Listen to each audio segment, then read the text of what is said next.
Hello সবাইকে, good morning. And main সব থেকে ইম্পর্টেন্ট জিনিস হচ্ছে যে আমরা ঘুম থেকে আমি তো লেট করে উঠেছি। সৌভিক অ্যান্ড বিতান ওরা আগে তাড়াতাড়ি উঠে গেছিলো, আর ওরা উঠেই বাইরে আসে ঘুরতে চলে গেছিলো। আর আমি তো আজকে যেতেই পারিনি, কারণ কি রাতে এত হেক্টিক আমার কাজ ছিল না যে কিছু বলার মতো নেই। ওটা তো আমরা ভিডিও দেখাইনি, বাট কালকেই লাস্ট ডে ছিল। যদি না করতাম তো বিশাল অসুবিধে পড়ে যেতাম আমি, তাই জন্যই আর কিছু করার ছিল না। আমি আর ভাবলাম যে না, তোরা যা ঘুরতে, আমি আজকে থাক, আমি আজকে ঘুমোবো সকালে, সে পরে বিকেলে আমরা যদি হয় আবার বেরোবো দুপুরের দিকে। তো সেটাই। আর এখানে আমাদের ব্রেকফাস্ট আমরা অর্ডার দিয়েছি, লুচি সবজি, আর তার সাথে সাথে হলো কি বলে কর্নফ্লেক্স আর ব্ল্যাক কফি। তো চলো তোমাদেরকেও দেখাই। আলু পরোটা চেয়েছিলাম, বাট আলু পরোটা এখানে যেহেতু অ্যাভেলেবেল ছিল না। তো চলো খাবারে কিরম এসছে না এসছে সব বলি। দেখে নাও, আর কর্নফ্লেক্স দিয়ে দিয়েছিলাম, তো কর্নফ্লেক্সটা শেষ হয়ে গেছে, আর ব্ল্যাক কফিটাও শেষ, দুধ তো ওটা শেষ হয়ে গেছে। এটা সবজি খাওয়ার, কারণ কি আমাদের খাবার আসতে এখন লেট হয়েছে।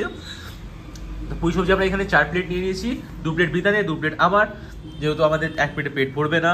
আর তার সাথে সাথে এইখানে আমি একটা অলরেডি খেয়ে পেয়েছি, তারপরে হঠাৎ করে মাথায় এসছে যে আমি তো ভিডিও এখন শুটই করিনি যে ব্রেকফাস্টে কী খাচ্ছি না খাচ্ছি। তো আমাদের পার প্লেট 40 রুপিস করে পড়েছে, 4টে করে লুচি আর তরকারি থাকছে এখানে, এরকমভাবে দেখে নাও। আর তার সাথে সাথে হলো যে তরকারিটা দেখে মনে হচ্ছিল যে একদম প্লেন হবে, বাট না, যেই খেলাম সত্যি টেস্টটা রিয়েলি রিয়েলি খুব খুব খুব ভালো ছিল। চলো এবার খেয়ে দিয়ে কোথায় বেরোচ্ছি না বেরোচ্ছি সব কিছু দেখাবো। আমরা বেরিয়ে যাচ্ছি এখন ঘোরার জন্যে, তো রেডি ফেডি তো হয়ে গেছি। তো এবার চলো টোটো গিয়ে দেখা হয়, টোটো কত কি ফেয়ার বলে না বলে সব কিছু শেয়ার করবো। এখান থেকে গেলে কোথায় কত ভাড়া পড়বে দেখে নাও। আমরা টোটোয় উঠে গেছি, অ্যান্ড টোটো তোমাদের খুব বেশি হলে ভাড়া তোমার 20 টাকা করে পড়বে। আমরা যাচ্ছি এখন বল্লভপুর ওয়াইল্ড লাইফ স্যাংচুরি, যেটা ওইখানটায়। এটা সেম ওই রাস্তাটাই যেখানে গোষ্ঠীদের হোটেল রয়েছে, একদম সেম পথ সেম রাস্তা। ডিয়ার পার্কে ওই যে রাস্তাটা রয়েছে ওইখান থেকেই ঢুকে যেতে হয়। তো এখানে তোমরা দেখে নাও, এই রাস্তাটা দেখেই তোমরা হয়তো বুঝতে পারছো। এই দেখো তোমরা সামনে দেখাই বিশ্বভারতী। যে জায়গাটায় যাচ্ছিলাম সেই জায়গাটা পরে জানা গেলো যে ওটা বন্ধ হয়ে গেছে কোনো একটা কারণের জন্য, আর ওই জায়গাটা থেকে এন্ট্রিটা করা যায় না। তো আমরা এখন এবার যাচ্ছি, মানে চলে এসেছি সৃজনী শিল্পগ্রামের দিকে। তো চলো তোমাদের জায়গাটা দেখিয়ে দিই কীরকম কি এন্ট্রেন্স আছে না আছে, অ্যান্ড কত কি ফেয়ার পরে এখানে টিকিট চার্জেস যদি কিছু থাকে। তো চলো দেখিয়ে দিচ্ছি। এই দেখো এইটা হলো এন্ট্রেন্সের জায়গা এইখানটা, আর এইখানটায় রয়েছে সৃজনী শিল্পগ্রাম। এবার দেখি এখানে কিছু কোনো টিকিটের ব্যাপার আছে নাকি। দেখো এন্ট্রি, হ্যাঁ দেখো এইখানটায় রইলো অ্যাডাল্টদের 30 টাকা করে, বাচ্চাদের 10 টাকা, 5 থেকে যদি 12 বছর থাকে, স্টুডেন্টদের 10 টাকা, স্টিল ক্যামেরা 50 টাকা, পার্সোনাল ইউজ। যদি প্রফেশনাল ফটোশ্যুট করতে হয় তাহলে 1000 টাকা করে প্রতি ঘন্টা। আর এখানটা দেখে নাও, তোমার টাইমিং হচ্ছে টিকিট যেটা তোমরা নিতে পারবে ওটা হলো 9:30 থেকে 4:30 অবধি, আর ভিজিট টাইম হচ্ছে 9:30 থেকে 5টা অবধি। চলো এবার আমরা ভেতর থেকে চাই কেন। এখানে টিকিট, এখানে স্টিল ক্যামেরার জন্য 50 টাকা দিয়ে আমরা টিকিটটাও কেটে নিয়েছি, আর এখানে আমাদের নর্মাল 30 টাকা করে যেটা টিকিট, এই তো 30 টাকা তো, হ্যাঁ এখানে 30 টাকা করে টিকিট রয়েছে। চলো ভেতর দিকে যাই। অ্যান্ড এখানে দেখে নাও এরকম, এখানে আবার বোর্ড দেওয়া রয়েছে পুরো, আর এখানে কার্ড অবভিয়াসলি গেটে তোমরা থেকে টিকিট দেখেই ছাড়বে। অ্যান্ড ভেতরটা তো অবভিয়াসলি ভালো। এবার চলো ভেতরে গিয়েই দেখাই। দেখো এইটা হলো মেন এন্ট্রান্সটা, এরকম টাইপের, আর সত্যি খুব মানে ভালো লাগছে এটা দেখতে।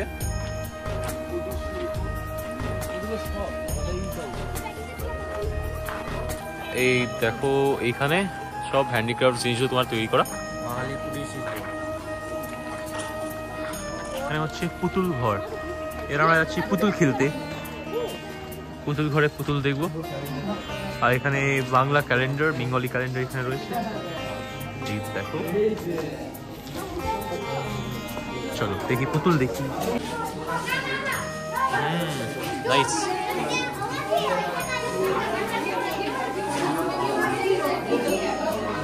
সেরা, তোমরা এখানে এসে অনেক রকমের পুতুল দেখতে পারবে।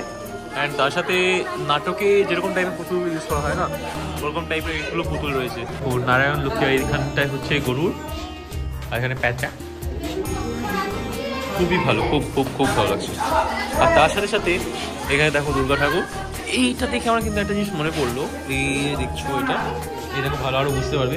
একটা কার্টুনে না এরকমভাবে, মানে এরকম মেনলি প্রিন্টিং টাইপেরই একটা পিকচার ওটাতে থাকতো, সত্যি খুব ভালো লাগতো দেখি। ওই কারণটাই বন্ধ হয়ে গেল, নামটা আমার মনে পড়ছে না। ট্রিশ অ্যান্ড বাল্টি বয় এটা আসতো একটা পোগোতে করে। যদি তোমরা দেখে থাকো তাহলে কমেন্টে জানিয়ে নিশ্চয়ই। এরকম ভেতরে টুকটাক চা বিস্কিটের এমনি একটা দোকান রয়েছে। যাদের চায়ের নেশা তারা খেতেই পারো অবভিয়াসলি এখানে এসে। কি দেখো একটা মানে হয় না গ্রামে যেরকম বাড়িগুলো থাকতো ওরকম টাইপের একটা ফিল দেওয়ার জন্য এরকম একটা জাস্ট বাড়ি বানানো রয়েছে ওরকম টাইপের।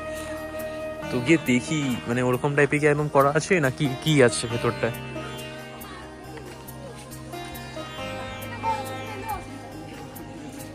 জুতোটা খুলে এখানে ঢুকতে হবে আমাদের, তো জুতোটা খুলবো না আর কি, জুতো খুললে অসুবিধা। এখানে উঠেই দেখিয়ে দিচ্ছি ক্যামেরা ঘুরিয়ে ভেতর থেকে। এই দেখো, তো মেনলি যা আমি দেখে বুঝতে পারলাম যে হ্যান্ডিক্রাফট জিনিসগুলো অবশ্যই রয়েছে এখানে। যেহেতু দেখো আমি কখনো শান্তিনিকেতনে আসিনি, ইনফ্যাক্ট এইসব জায়গার থেকে মানে আমার খুব একটা অ্যাট্রাকশন একটু কম আছে, বাট তাও স্টিল যেহেতু ওরা বললো যে হ্যাঁ চল ঘুরে আয়, মানে আমার তো এরকম থাকে যে আমি কোথাও গেলে একটু রিল্যাক্স আরাম করতে একটু ভালোবাসি, যাই হোক। বাট স্টিল হ্যাঁ ঘুরতে এসেছি, রিয়েলি খুব ভালো লাগছে দেখে। দেখো একটা কিউটি পাইগে, কি তুলতুলে একদম মুটকা। তার সাথেই আমরা বিহারে চলে এলাম। এই দেখো এটা হলো সিকিম, সবকটার বাইরে ওরকম লেখা আছে, এটা হলো সিকিমে, ঠিক এইটা হলো বিহারে। তো চলো এটা দেখি। স্বাগত নেই করোগে হামারা, লুক এইদিকে আন্টি বসে রয়েছে তাই জন্য আমাদের স্বাগত করার জন্য। সাথে আমরা নিকোবরে চলে এলাম। এই দেখো এরকম টাইপের স্ট্রাকচার ওরা রেখেছে উপর দিকে। ওকে, এই যে দেখো কি সুন্দর,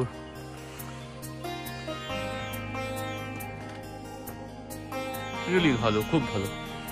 এখানে সত্যি শোয়া যায় গদি পেতে। তো চলো এবার নিচে যাই। দেখো কি দারুণ,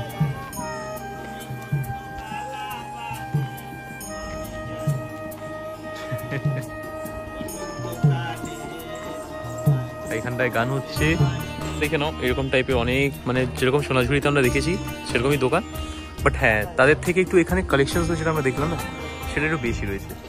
এটা খুব আমি একটু দেখলাম তো আমার মনে হলো তাই।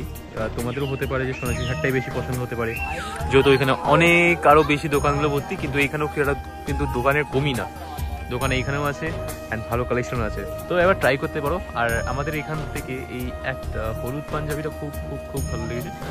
ওইটা না, এইটা হচ্ছে যে এবার আমাদেরকে কলও চলে এসেছে পাঞ্জাবি দেখতে দেখতে। টোটোওয়ালা কল করেছে, বলছে যে যেহেতু আমরা ওই টোটোওয়ালাকে বললাম যে আপনি তাহলে একটা কাজ করুন, যদি 20 টাকা করেই হয় 60 টাকা হতো, বাট ইন দ্য সেন্স দেখতে গেলে দেখো কিছু তো করার নেই। যদি আমরা পুরোপুরি 120 টাকা চেয়েছে, এখন আমাদের জন্য এখানে আটকে রেখেছি, দাঁড়িয়ে আছি, আবার অন্য একটা টোটোওয়ালা ধরতাম, তো এরকম ঘোরাফেরা করতে করতে অনেক টাকাই চলে যেত এরকম এই সেই করতে করতে। এবার আমরা এখান থেকে কোনো একটা রাজবাড়িতে যাচ্ছি, রাজবাড়িতে গিয়ে ওইখানে কি নাম সেটা আমি জেনে বলে দিচ্ছি ওদের থেকে। তো এইখানটা দেখে নাও, আমরা রাজবাড়ির সামনে একদম চলে এসেছি।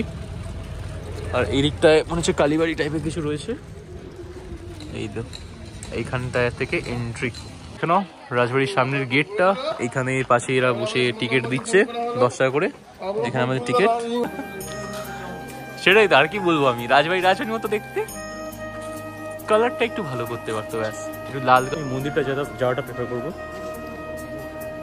সেটাই, কারণ কি রাজবাড়ি ভেতরে আমার তো এরকম কিছু নেই যে রাজাদের কিছু একটা রাখা আছে, একটা মিউজিয়াম টাইপের, যে হ্যাঁ এখানে এটা আছে, এখানে এই থাকতো সে থাকতো, এই খাট আছে বা কিছু একটা, ওইসব তো কিছু ব্যাপারই নেই। তো আমার রেকমেন্ডেশন এটাই যে রাজবাড়িতে না এসে মন্দিরে চলে যাও, তার থেকে ভালো, এটাই বেস্ট হবে। হ্যাঁ যদি পিকচার তুলতে খুব ভালো লাগে দেন অলওয়েজ ওয়েলকাম, আসো এখানে তুলতে থাকো। রাজবাড়ি থেকে বেরিয়ে গেলাম অ্যান্ড চলে এসেছি মন্দিরের দিকে। আর মন্দিরে এবার যাচ্ছি, দেখি ঠাকুর একটু দর্শন করে নিই। এই বেকার রাজবাড়িতে আসা কোনো মানেই হয় না। করছে ওকে, এই দেখো যতটা পারবো জুম করে দেখাচ্ছি। এই দেখো স্ট্রাকচারটা পুরো দেখতেই পাচ্ছ অবভিয়াসলি। আর এইদিকে দেখো মন্দির রয়েছে, কিন্তু এটা তালা দেওয়া, তো এটা ঢোকা যাবে না, বাস বাইরে থেকে দেখতে পারবো আমরা। তো এটা দেখিয়ে দিই, এরকম টাইপের রয়েছে স্ট্রাকচারটা, জাস্ট তোলা রয়েছে, আমরা ভেতরে কিন্তু দেখতে পারলাম না, মন্দিরের ভেতরে ঢোকা যাবে না। মোস্ট ইম্পর্টেন্ট জিনিসটা হচ্ছে আমরা এইখানে ডিয়ার পার্কের যে রাস্তাটা, ওইখান থেকে আমরা বেরোচ্ছি যেখানে ঢুকেছিলাম, কিন্তু প্রবলেমটা হয়ে যাচ্ছে যে আমরা ভালো একটা বেঙ্গলি খাওয়ার রেস্টুরেন্টটা খুঁজছিলাম, যেখানে আমরা থালি অ্যান্ড অল এইসব পাবো, বাট এরকম কোনো রেস্টুরেন্ট পাইনি। এটাই হচ্ছে সব থেকে বড় কথা, যে খুব খুঁজলাম আমরা, গুগল ম্যাপে চেক করছি, আশেপাশে কোথাও চেক করছি, লোকাল থেকে জিজ্ঞেস করলাম, তারাও বলছে যে না এখানে তো কোনো রেস্টুরেন্ট নেই, যেগুলো আমরা খুঁজছি সেগুলো নেই। যেখানে কল করে জিজ্ঞেস করছি সেটা বলছে যে এখন 3 জনের খাবার হতে পারবে না, এইসব ব্যাপার। মানে বুঝতে পারলাম না যে দুপুরে মানুষ যদি কেউ খাবার তৈরি করছে, সে বলছে যে 3 জনের খাবার রেডি হতে পারবে না। এটা কোনো সেন্স মানে হয় যে তোমরা ঘুরতে আসছো, একটা হোটেলকে রেস্টুরেন্টওয়ালা বলছে তো খাবারই হবে না, তাহলে কী করার জন্য বিজনেস খুলেছে সেটা ওই বলতে পারো এবার। তো চলো আমরা এবার দেখি, যদি রাস্তায় উঠে যদি না পাই দেন আমরা আমাদের যে হোটেল আছে কৃষ্টি গেস্ট হাউস, ওইখানেই আমরা আমাদের লাঞ্চটা ওইখানে তাহলে গিয়ে সারাবো, শেষ করবো। চলো এবার একবার তাহলে হোটেলে গিয়ে দেখা হচ্ছে, বা যেখানে আমরা দাঁড়াবো খাওয়ার জন্য ওইখানে গিয়ে দেখা হবে। শান্তিনিকেতন রেসিডেন্সি হেসেলঘর, এখানে নাম লেখা, রেটিংটাও খুব খারাপ ছিল, তাও এসছি যে খাওয়াটা দেখতে, যদি খাওয়াটা ভালো পাওয়া যায় তাহলে দেন ওকে, ওয়েল গুড। হয়তো মানে এই মুহূর্তে যদি ভালো পাওয়া যায়, এবার সবাই তো যখন 5 মাস আগে এসছে 3.3 স্টারে, এবার দেখি কিরকম খাওয়াটা। এখানেও আমরা কিন্তু আর থালিটা পেলাম না, এটাই হচ্ছে ব্যাপার। তো চলো এবার আমরা যাই আমাদের হোটেলেই, একদম পাশেই দেখা যাচ্ছে এখান থেকে। তো চলো তো ওইখানেই যাই, ওইখানে গিয়ে খাওয়া দাওয়া যাওয়া হবে। ভাবলাম যে যদি আজকে আমরা এখানে খেতাম তো মেবি হয়তো এর যে 3.3 স্টার যে রেটিং, হয়তো ওটা হয়তো ভুল হতেও পারে, এরকম হতেই পারতো। বাট আমরা জিজ্ঞেস করলাম তো বললো যে 3টে অবধি লাস্ট আমরা থালি পাওয়া যায়, তারপরে কোনো থালি আমরা সার্ভ করি না, এমনি আলাকার্টে আপনার অ্যাভেলেবেল আছে। তো আমরা ভাবলাম যখন আলাকার্টের থেকে খেতে হয় তাহলে তো আমাদের হোটেলই তো রয়েছে না, তাহলে এখানে কেন বসে খাবো, আমাদের রুমে গিয়ে তাহলে চেঞ্জ করে ওখানে বসে খাই। তো তাহলে আমরা হোটেল চলে এসেছি, তো চলে রুমে। আমাদের রুমে চলে এসেছি, আর এসে এটাই মাথায় এলো যে হোটেলটা জিজ্ঞেস করলাম যে খাওয়ার ব্যাপারে, বললো হ্যাঁ হয়ে যাবে। আর যখন এত ইচ্ছে ছিল থালি খাওয়ার, তাহলে ভাবলাম যে কেন না আমরা জোম্যাটো থেকে আবার চেক করি। সুইগি জোম্যাটো এখানে অ্যাভেলেবল আছে, আমরা সেটা চেক করে রেখেছি, অ্যাড্রেসটাও ইনফ্যাক্ট দেওয়া আমার ফোনে দিয়ে রেখেছি, কালকে যখন এসেছিলাম নেমেছিলাম তখনই দিয়ে দিয়েছিলাম। এবার চলো দেখি কোথা থেকে থালি পাওয়া যায়, দেন ইফ পসিবল দেন তাহলে থালিটা অর্ডার করেই নেবো, কারণ খুব থালি খেতে ইচ্ছে করেছে, তো থালি চলো খেয়েই নিই আজকে। আমরা তো আর থালি পেলাম না, এইখানে আমরা তাহলে বাসমতি রাইস বলেছিলাম, বাসমতি যেহেতু হতে পারেনি, বাঁশকাঠি রয়েছে। আর আমাদের চিকেন 2 প্লেট নিয়ে নিয়েছি, আর এখানে স্যালাড দেখে নাও একটু একটু করে, তাড়াতাড়ি খাওয়াটা স্টার্ট করি, নাহলে এখন না মানে একদম খাওয়ার জন্য পেট মাথা খারাপ হয়ে যাচ্ছে, তাড়াতাড়ি খেতে বসি এবার। আর খাওয়াটা দেখে সত্যি ভালো লাগছে, একদম ধুমো উঠছে, গরম গরম একদম মনে হচ্ছে। আর এবার আমাদের ন্যাপকিনটাও চলে এসছে, দেখে নাও। সার্ভিস একটা গেল ফাস্ট, কুইক সার্ভিস, তো ন্যাপকিনটাও চলে এসছে, তাই না? এবার চলো খাবার খাই।